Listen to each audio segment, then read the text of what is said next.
रात तूफानी बारिश हो रही थी। बादलों की जोरदार गरज से मेरी आंख खुली थी। जैसे ही मैंने मूंदी मूंदी आंखों से अपने बराबर वाले बिस्तर पर देखा तो मेरी बीवी का बिस्तर खाली था। मुझे हैरत हुई, इस तेज बारिश में वे कहाँ गई। मैं उठकर बैठ गया। हमारा घर 4 कमरों का मुश्तमिल था। बाहर बहुत बड़ा सहन था। मैं उठकर अपने कमरे से बाहर आया। लाउंज भी खाली था। मैं दूसरे कमरों में चला गया तो वह भी खाली थे। मुझे हैरत हुई कि इस वक्त मेरी अरबी बीवी गई तो गई कहाँ। लाउंज का दरवाजा मैंने खोला जो बाहर सहन की जानिब खुलता था। बस वही एक जगह बची थी देखने वाली, लेकिन मेरी बीवी को बारिश से बहुत डर लगता था। जब भी बारिश होती तो वह खौफ के मारे घर के कमरे में जाकर छुप जाती थी। कभी कभी तो शाम के वक्त बारिश से लुफ्त अंदाज होने के लिए मैं उसके कहता कि कभी तो मेरा साथ दे दिया करो, लेकिन मरियम हमेशा कहती ना बाबा, मुझे बहुत डर लगता है। वे बेहद खूबसूरत नाजुक सी लड़की थी। मैं उसे सऊदीया से ब्याह के पाकिस्तान लाया था। पूरा घर तो मैं देख चुका था, बस एक सहन रह गया था। मैंने जैसे ही दरवाज़ा खोला तो सामने ही मरियम घोड़े की रस्सी खोल रही थी और उसे ऐसी जगह बांधने की जगह ढूंढ रही थी जहां वह घोड़ा बारिश से बच सके। मैंने अपने सर पर हाथ मारा। मेरी अरबी बीवी तो दीवानी थी घोड़े की। उसी की फरमाइश पर मैंने ये घोड़ा उसे ला कर दिया था। जब से ये घोड़ा मरियम की जिंदगी में आया था मुझे लग रहा था कि मेरा रफीक आ गया। मरियम को मेरी परवाह ही नहीं होती थी जितनी उस घोड़े की होती थी। मैं जानता था कि कुछ भी हो सकता है, लेकिन मरियम कभी बारिश से नहीं भीग सकती। और रात की बारिश तो उसे इतना खौफजदा करती थी कि रात भर वे मेरे पहलू से लगी रहती थी। कहती थी, फरहाद मुझे बारिश से बहुत डर लगता है। और मैं उसे अपने साथ लगा लिया करता था ताकि उसका खौफ कम हो सके। वो मेरे साथ लगी भी बुरी तरह से कपकपा रही होती थी। मैं कहता था कि यह बारिश तो मेरे लिए मेहरबान साबित हुई है, तुम मेरे इतने करीब जो आ सकती हो। ये बात सुनकर वह मुझे घूरने लगती, लेकिन अपना चेहरा मेरे पहलू में छुपा लेती ताकि उसका खौफ कम हो जाए। लेकिन आज रात व आधी रात के इस पहर तेज बरसाती बारिश में वह पूरी की पूरी भीग कर उस घोड़े को सही जगह बांधने की कोशिश में लगी हुई थी जहां वह बारिश से बच सके। ये बात मेरे लिए थोड़ी हैरान करने वाली थी। मैं फौरन से उसके पास आ गया। उसके हाथ से घोड़े की रस्सी पकड़ ली। मैंने कहा, तुम्हारा दिमाग तो ठीक है? इस वक्त सहन में क्या कर रही हो? जानती हो ना कितनी तेज बारिश हो रही है। लाउंज से सहन तक आते आते मैं पूरा का पूरा भीग चुका था। वह खुद भी इस कदर भीगी हुई थी कि उसके बालों से चेहरे पर पानी के कतरे टपक रहे थे। कहने लगी, फरहाद फिर घोड़ा बीमार हो जाएगा। मैं तो उसे महफूज जगह पर बांधने के लिए आई थी। मैंने कहा, ये जानवर है, इंसान नहीं है। इन्हें आदत होती है, ये सर्दी गर्मी बरसात अपने वजूद पर सह जाते हैं। पागल लड़की, जो घोड़े जंगलों में रहते हैं या जो जानवर जंगल में रहते हैं, क्या वे मर जाते हैं बारिशों से, तूफान में? नहीं ना, इसे कुछ भी नहीं होता। फिर मैंने उस घोड़े को ले जाकर उस जगह बांध दिया जहां पर सहन थोड़ा अच्छा था। बारिश का पानी कम आ रहा था, लेकिन मरियम तो शायद घोड़े के पीछे बावली सी हो गई थी। उसने अंदर से जाकर नया कंफर्ट निकाला और बाहर आ गई। एक हाथ में कंफर्टर था और दूसरे हाथ में तौलिया। जल्दी से आकर तौलिया से घोड़े को साफ करने लगी। मेरा तो जी चाहा कि दीवार से जाकर अपना सर फोड़ लूं। पागल लड़की थी यह। वह उस घोड़े के साथ ऐसा कर रही थी जैसे वो छोटा सा बच्चा हो। पहले उसने तौलिए से घोड़े को साफ किया, फिर कंफर्टर उस पर डाला। वह भी मरियम को देखकर हिनाने लगा। मैंने मरियम का हाथ पकड़ा, उसे अंदर मिलाते हुए कमरे में लेकर आया। कमरे में आते आते वे 10-12 छींक मार चुकी थी। मैंने कहा, मुझे लग रहा है घोड़े को बचाने के चक्कर में तुम जरूर बीमार पड़ जाओगी। जाओ जाके कपड़े बदल लो। वे फौरन से वॉशरूम में चली गई, दूसरा लिबास तब्दील करके आ गई। मैंने भी अपने कपड़े तब्दील किए और बेड पर जाकर लेट गया। सर्दियों की बारिश थी इसलिए ठंड महसूस हो रही थी। अब वह बुरी तरीके से कपकपा रही थी। मैंने उसे अपने पहलू में ले लिया। कहने लगी, फरहाद घोड़े को भी ठंड लग रही होगी, ठंडी हवा चल रही है, कहीं मैं बीमार तो नहीं पड़ जाएगा। मैं उस बेवकूफ़ लड़की का क्या करता जिसे इस वक्त अपनी नहीं घोड़े की परवाह थी। मैंने कहा, चुपचाप सो जाओ, कुछ नहीं होता। उसे कितनी बार तुम्हें समझाऊं कि इंसान नहीं है, वे जानवर है। ये इन चीज़ों के आदी होते हैं, उन्हें कुछ नहीं होता। मरियम मुझे मदीने के एक होटल में मिली थी। मैं उम्रे के इरादे से मक्के में आया था। उम्रे की अदायगी के बाद मदीना शरीफ चला गया। वहाँ जिस होटल में मैं ठहरा था उसके बराबर वाले कमरे में रात के वक्त यूं महसूस होता जैसे कोई रो रहा हो। हम दोनों के कमरों की बालकनी के दरमियान में सिर्फ एक छोटी सी दीवार थी और मैं उस वक्त अपनी बालकनी में खड़ा सिगरेट पी रहा था जब मुझे ऐसा लगा जैसे बराबर वाली बालकनी में कोई सिसकियों से रो रहा है। पहले तो मैंने तवज्जो नहीं दी क्योंकि यह गैर खलाक हरकत थी, लेकिन जब उसकी सिसकियां बढ़ने लगी तो मैंने दीवार से झांक कर देखा। वह एक अरबी लड़की थी जो जारो कतार रोई जा रही थी। मुझे समझ नहीं आ रहा था कि वह रो क्यों रही है और मैं उसे पूछ भी नहीं सकता था, लेकिन कुछ देर बाद उसके कमरे पर दस्तक हुई। वह फौरन से अपना आंसू पोंछ कर बालकनी से अपने कमरे में चली गई। मैं भी अपने कमरे में आ गया। मैं यही सोच रहा था कि अब मुझे सो जाना चाहिए, जब मुझे कमरे के बाहर से बातों की आवाज़ आई, जैसे वह लड़की रोते हुए किसी मर्द से बात कर रही हो।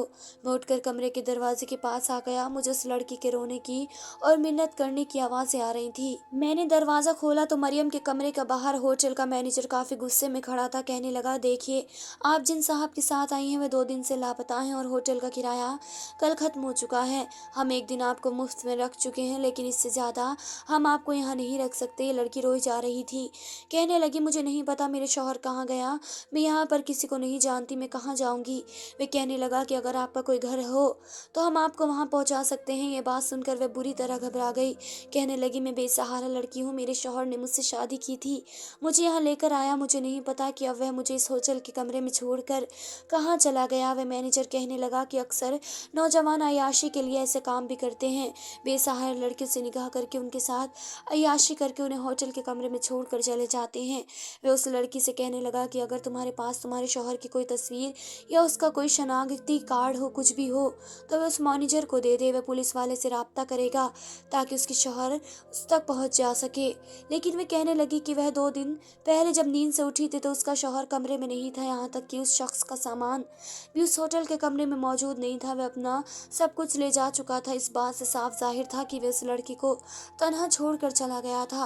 वह रोई जा रही थी। मैनेजर कहने लगा कि देखिए, मैं आपकी कोई मदद नहीं कर सकता और ना ही मैं आपको यहाँ रख सकता हूँ, इसलिए आप इसी वक्त यहाँ से जा सकती हैं। वह हाथ जोड़कर मिन्नत समाजत कर रही थी कि मैं कहाँ जाऊँगी, मैं तो बेसहारा हो गई हूँ। मैं नहीं जानती कि वह मुझे कहाँ से लाया था। जिस इदार में मैं रहती थी, हमें बाहर निकलने की इजाज़त नहीं थी। मैंने तो उसी इदार में आंखें खोली थी और उसी इदार में 18 साल गुजार दिए। मेरा शौहर निकाह के बाद मुझे वहाँ से बाहर निकाल के लाया था। मुझे नहीं पता इस इदार का नाम क्या है, कुछ भी नहीं पता। हमें अनजान रखा गया था। हर बात से मुझे लगा जैसे वे लड़की गलत हाथों में आ गई और इदार वालों ने उस शख्स के हाथों से बेच दिया था। मैंने मैनेजर से कहा कि इस लड़की को इसी कमरे में रहने दो, इसका किराया मैं भर दूंगा, तुम मेरे साथ रिसेप्शन पर चलो, मैं इसके कमरे का किराया भर देता हूँ। मेरी बात सुनकर मैनेजर ने कंधे उचका मुझे अपने साथ नीचे लेकर आ गया। मैंने उस लड़की के 8 दिन के कमरे का किराया भर दिया। अगले ही दिन रात के वक्त मेरे कमरे के दरवाजे पर दस्तक हुई। हालांकि मैं उस लड़की के खाने पीने का हर चीज़ के पैसे उस होटल के मैनेजर को दे चुका था कि वह खाने पीने के लिए कुछ भी ऑर्डर करे तो उसे दे दिया जाए। 1 हफ्ते तो मुझे मदीने में रहना था। मैंने सोचा कि चलो, हो सकता है इस 1 हफ्ते में उसका शौहर वापस आ जाए। लेकिन अगले ही रोज़ मेरे कमरे पर दस्तक हुई। मैंने दरवाज़ा खोला तो उस लड़की के हाथ में पेपर था। वह रोई जा रही थी। मैंने कहा, क्या मसला हुआ आपके साथ? कहने लगी, मैं अपने सामान से अपने कपड़े निकाल रही थी तो मुझे ये पेपर मिला, ये तलाकनामा है। मैंने पर्चा उससे छीना और देखा तो वाकई उसका शौहर उसे तलाक देकर जा चुका था। वह रोई जा रही थी। कहने लगी, मैं कहाँ जाऊँगी, ऐसा करे मुझे किसी इदार में छोड़ दे जहाँ मेरी इज्जत की हिफाजत हो सके। मैं तो खुद वहाँ अनजान था, मेरे पास पैसे की कोई कमी नहीं थी, मैं अकेला अकेला ही था। मेरे वालिद 1 साल पहले इंतकाल कर गए थे। पहले वालिद फिर वालिदा दोनों मुझे छोड़कर जा चुके थे। शादी भी मेरी नहीं हुई थी और वह लड़की भी बेसहारा थी। बहरहाल अगले रोज़ मैंने उस लड़की से कहा कि अगर वे चाहे तो मैं उसे अपना सकता हूँ। वह कहने लगी कि वह खुद को मेरे काबिल नहीं समझती। कहने लगी कि उसने उस दिन मैनेजर से झूठ बोला था। वे बेसहारा लड़की नहीं है, बल्कि वह रियाज की रिहायशी है और एक अमीर घराने की लड़की है, लेकिन उसके घर वाले बड़े सख्त मिजाज के लोग हैं। उसने एक अरबी लड़के से भागकर शादी की थी। दोनों यूनिवर्सिटी में एक साथ पढ़ते थे। अगर अब वह अपने वालिद के पास वापस गई तो उसके वालिद उसे जान से मार डालेंगे। उसकी बात सुनकर मैंने उससे पूछा कि क्या तुम्हारे पास पासपोर्ट है? वो कहने लगी कि उसके पास उसका पासपोर्ट है। मैंने उसकी पाकिस्तान की एक टिकट खरीदी और उस लड़की को अपने साथ पाकिस्तान ले आया। अपने घर में ही उसे पनाह दी। जैसे ही उसकी इद्दत खत्म हुई, मैंने मरियम से निकाह कर लिया। शादी के चंद माह बाद जब मैंने उससे पहली बार ये पूछा कि बताओ तुम्हें मुझसे क्या चाहिए, मुझे लगा वे सोने का सेट मांगेगी या डायमंड की अंगूठी या बहुत सारी शॉपिंग करेगी, क्योंकि ख़वातीन ऐसी ही ख्वाहिश रखती हैं। लेकिन वह बहुत अजीब थी, उसकी फरमाइश भी अनोखी सी थी। मुझसे कहने लगी कि मैं उसे एक घोड़ा ला कर दे दूँ, उसे घोड़े बहुत अच्छे लगते हैं। मुझे ये बात काफ़ी अजीब सी लगी, लेकिन बहरहाल मैंने उसे घोड़ा ला कर दे दिया।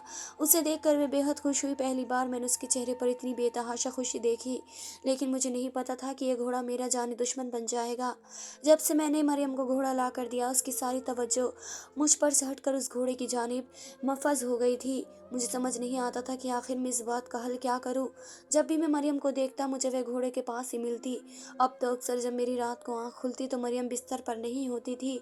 मैं सुबह को ऑफिस जा जाता, शाम को लौटता था। जी चाहता था कि मेरी बीवी बाकी का वक्त मेरे साथ गुजारे, लेकिन वह मुझे बस खाना ही देती थी। जैसे ही मैं खाना खाता, कमरे में जाता, मरियम अपने घोड़े के पास जाकर बैठ जाती।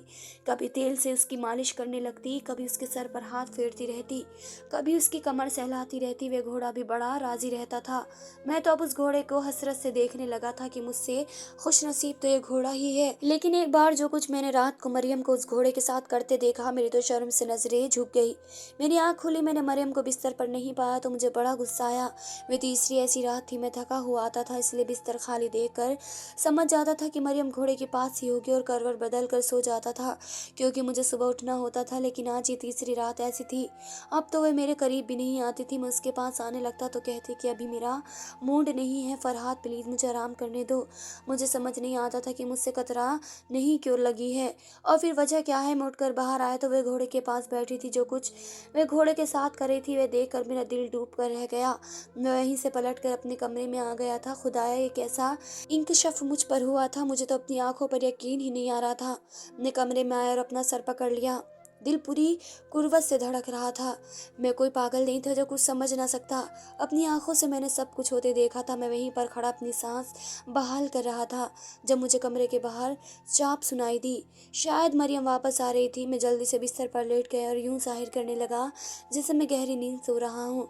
मैं हर बात से अनजान हूँ कि वे क्या कुछ करके बाहर से आ रही है। मरियम कमरे में दाखिल हुई, एक नज़र गौर से मुझे देखा। मैं यूं ही बेखबर सो रहा था। वे जान चुकी थी, इसलिए वे सीधा वॉशरूम जा चुकी थी। कुछ देर बाद मुझे पानी गिरने की आवाज़ आने लगी और उसी के साथ मेरी आंख भी खुल चुकी थी। नींद तो मेरी आंखों से कोसों दूर हो चुकी थी। ये सब कुछ क्या था जो मरियम उस घोड़े के साथ कर रही थी? मैं तो यही समझ रहा था कि जैसे पाकिस्तानी औरतें होती हैं, वैसे ही सऊदी अरब में भी मुसलमान औरतों का रहन सहन होता होगा। आखिर को वह भी तो मुसलमान है। मगर यहाँ तो सब कुछ सोच के बाहर था। मुझे अब समझ में आ रहा था कि मरियम ने घोड़ा पालने की फरमाइश क्यों की। मैं तो सोच भी नहीं सकता था कि मरियम ऐसी भी हो सकती है। मैं झुरझुरी लेकर रह गया था। उसके हुस्न से मुतासिर होकर मैंने निकाह तो कर लिया था, मगर मैं बुरी तरह फंस चुका था। मुझे मरियम से घिन आने लगी। कुछ देर बाद वह नहाकर बाहर निकली और फिर मेरे पास आकर लेट गई। मुझे तो उसका पूरा वजूद ही फरेब लग रहा था। सब कुछ उसके ड्रामे थे जो वे करते हुए आई थी। बालहार रात के न जाने किस पहर मुझे नींद आ गई। मैं सो गया। सुबह मुझे दफ्तर के लिए जल्दी उठना था। अभी तक मरियम सो रही थी। एक नज़र उसके चेहरे पर डाली, उसे पूरे सुकून सोया देखकर मुझे रात के मुंजर याद आने लगे। मैंने सर झटका फ्रेश होकर तैयार हो गया। जब तक मैं तैयार होकर बाहर आया, मरियम मेरे लिए नाश्ता तैयार कर चुकी थी। उसने अपने लंबे बाल खोलकर शानों पर फैला रखे थे, गुनगुना भी रही थी, काफी खुश लग रही थी। मुझे खामोश देखकर पूछने लगी कि क्या बात है, बड़े खामोश लग रहे हो, मुझसे नाराज हैं क्या? मैंने एक कड़ी नज़र मरियम पर डाली। कहने लगा कि नहीं, कुछ नहीं, बस मुझे जल्दी दफ्तर जाना है। इसलिए यह सुनकर उसने भी हाँ में सर हिला दिया। मुझे लगा वह मेरे पास बैठकर नाश्ता करेगी, मगर उसने ऐसा नहीं किया। टोकरी में पड़े हुए फल लेकर वे बाहर चली गई। मेरा तो जी खट्टा हो चुका था। मैंने नाश्ता वहीं छोड़कर घर से जाने लगा। सहन में आया तो मेरे कदम वहीं रुके थे, क्योंकि मरियम घोड़े की टांगों के पास बैठी हुई थी। उसने जो फल घोड़े के सामने रखे और वह खा रहा था। मरियम की गर्दन पर पीछे को मुंह करके जबान फेर रहा था और मरियम हंस रही थी। मैंने ये देखा तो मजीद चुप नहीं रह सका। मैं मरियम को आवाज़ दे चुका था कि वह तुम क्या कर रही हो। वह हड़बड़ा के उठ बैठी। मैंने घोड़े को जिस हालत में देखा था, मेरा तो चेहरा सुर्ख लाल हो गया था। मुझे गुस्से में देखकर मरियम मेरे पास आई। कहने लगी, मैं घोड़े की टांगों का मसाज कर रही थी। वह मेरे काफ़ी थकान महसूस कर रहा है। मैं वहाँ से ऑफिस चला गया। रात को जब आया तो मरियम फिर अपने घोड़े की कहानी मुझे सुना रही थी। उस रात में भी वह मजीद कुछ कहती, मैं उससे पहले ही हाथ उठाकर उसे चुप करवा चुका था। कहने लगा, प्लीज़ मरियम, मैं लेट रहा हूँ, मुझे कुछ नहीं सुनना तुम्हारे ये घोड़े की कहानी। आज मैं आकर इस तुम्हारे घोड़े का बंदोबस्त करता हूँ। मैं मजीद ये सब कुछ बर्दाश्त नहीं करूँगा। मुझे वह घोड़ा अपना दुश्मन लगने लगा था, जबकि मरियम पर मुझे गुस्सा आ रहा था। ये सब कुछ करने का सोच भी कैसे सकती है वह। मैं तो एक पल में ही जैसे उससे अनजान हो चुका था। दफ्तर में भी काम पर दिल नहीं लग रहा था। बार बार ध्यान उस रात के मंजर की जानिब जा रहा था, जो कुछ मैं अपनी आंखों से देख चुका। उस रोज जब मैं वापस आया था, घोड़ा यूं ही अपनी जगह पर बंधा हुआ था। मैं उसे घूर कर देखा तो ऐसा लगा जैसे वह भी मुझे घूर कर ही देख रहा हो। मैं दिल ही दिल में उस घोड़े की मुगली याद बगता हुआ घर में दाखिल हुआ। देखा तो मरियम घर में कहीं भी नजर नहीं आ रही थी। जैसे ही मैं कमरे में गया तो सामने का मंजर देखकर मैं ठटका। कमरे को सुर्ख गुलाबों से सजाया गया था। वहीं ड्रेसिंग टेबल पर पड़ी खूबसूरत कैंडल्स पड़ी हुई थी। इस माहौल को देखकर मैं हैरान रह गया, ये सब कुछ किसने किया। तभी एक जानिब से मरियम निकल कर आई। उसने भी सुर्ख रंग की खूबसूरत सी मैक्सी पहन रखी थी। उसको देखकर तो मैं जैसे बहकने लगा। मेरे जहन में कोई बुरी याद बाकी न रही। वह बड़ी मानी खोज नजरों से मुझे देख रही थी। जैसे ही आकर उसने मेरे हाथ से बैग लिया तो मैंने उसे अपने हिसार में ले लिया। मैं उसके वजूद से आने वाली मशहूर उन खुशबू से बहकता चला जा रहा था। इससे पहले कि मैं अपने लब से मरियम के माथे पर रखता, घोड़े के हिनखिनाने की आवाज़ आने लगी। घोड़े की आवाज़ सुनने की देर थी। मरियम ने मुझे दूर धक्का दे दिया। वह कमरे से भागकर फौरन बाहर आई। आज तो मेरा पारा हाई हो चुका था। आज तो इस घर में या तो मैं रहने वाला था या फिर वह घोड़ा। मैं गुस्से से उस मरियम के पीछे आया, कहने लगा कि खबरदार, तुम इस घोड़े के करीब भी गई, क्या तमाशा लगा रखा है तुमने। इस घोड़े को मजीद मैं इस घर में रुकने नहीं दूंगा। बस मैं इसे घर से चलता करता हूँ। मरियम की आंखों में तो हैरत आ चुकी थी। कहने लगी, क्या हो गया आपको। मैंने बड़ी मुश्किल से आपके लिए सारा इंतजाम किया था कि आपका मूड मुझसे बेहतर हो सके, मगर अब इस घोड़े की वजह से आप अपना मूड तो मत बदलिए, जाने इसे कोई तकलीफ हुई होगी। मरियम गई और जाकर घोड़े की टांगों के बीच बैठ गई। जैसे जैसे मरियम उसका सहला रही थी, घोड़ा बिल्कुल खामोश हो चुका था, पुरसकून हो चुका था। मैं ताज्जुब से कदम उठाता जैसे ही आगे आया तो हैरान रह गया। मरियम उस घोड़े की टांग का अंदरूनी हिस्सा सहला रही थी। मैं दूर खड़ा ये सब देख रहा था। उसकी टांग सहलाने के बाद मरियम कहने लगी कि बस इतनी सी तो बात थी, चलिए अंदर चलिए। मैं वहीं पर रुक चुका था। उस रात का मंजर एक मर्तबा फिर मेरी यहाँ नजरों में आ चुका था। मैंने कहा, मरियम मुझे सच सच बताओ, उस रात तुम घोड़े के साथ क्या कर रही थी। कहने लगी कि किस रात, कब। मैंने उसे कहा कि परसों रात जिस हालत में मैंने तुम्हें देखा था मेरे लिए वे नाकाबिले यकीन था। तुम उस घोड़े की टांगों में। इससे ज्यादा मैं कुछ बोलता कि मरियम की आंखें हैरत से फैली। कहने लगी, घोड़े की टांगे क्या। इतना कहने के बाद जो कुछ उसने मुझे बताया सुनकर तो मैं शर्म से अपना सर ही झुका चुका था। मरियम कहने लगी कि उस रोज जब शदीद बारिश हुई तो मैं घोड़े को बाहर सहन में दोबारा बिठाने के लिए जाने लगी, मगर फरस चूंकि गीला था और उस घोड़े के लिए काफी नरम था, इसलिए फिसल कर गिर गया। उसकी टांगों के अंदरूनी जानिब जख्म हो चुका है, दर्द भी बहुत रहता है उसे, इसलिए मैं उस घोड़े की टांगों का मसाज करती हूँ। उस रात भी टांगों में शदीद दर्द हो रहा था। मैं उसकी टांगों के बीच में बैठकर उसका मसाज कर रही थी। मैंने खुद भी जब आगे बढ़कर घोड़े की टांग पर देखा तो अंदरूनी जख्म था, जिसकी वजह से वह घोड़ा दर्द से हिनहिनाना लगता था। मैंने उस रात यही मंजर देखा था कि मेरी बीवी घोड़े की टांगों के बीच में बैठी हुई थी और उसका सर उसकी टांगों के बेहद करीब है और वह घोड़ा अपना मुंह मेरी अरबी बीवी के करीब रखे हुए है। ये मंजर देख कर न जाने में क्या कुछ समझ बैठा। बहरहाल मैंने अपना सर झटका। उसकी आंखों में मोटे मोटे आंसू थे। कहने लगी, देखिए, मैं अपने माँ बाप के यहाँ भी जब रहती थी तो मुझे घोड़े बहुत पसंद थे। ये शौक मेरे अब्बा ने मुझ में आया है। ये बड़े वफादार होते हैं। अब देखिए, मेरे साथ साथ आपसे भी मोहब्बत करने लगा है और जब हम कोई जानवर पालते हैं तो उसका ख्याल रखना भी हम पर ही फर्ज होता है।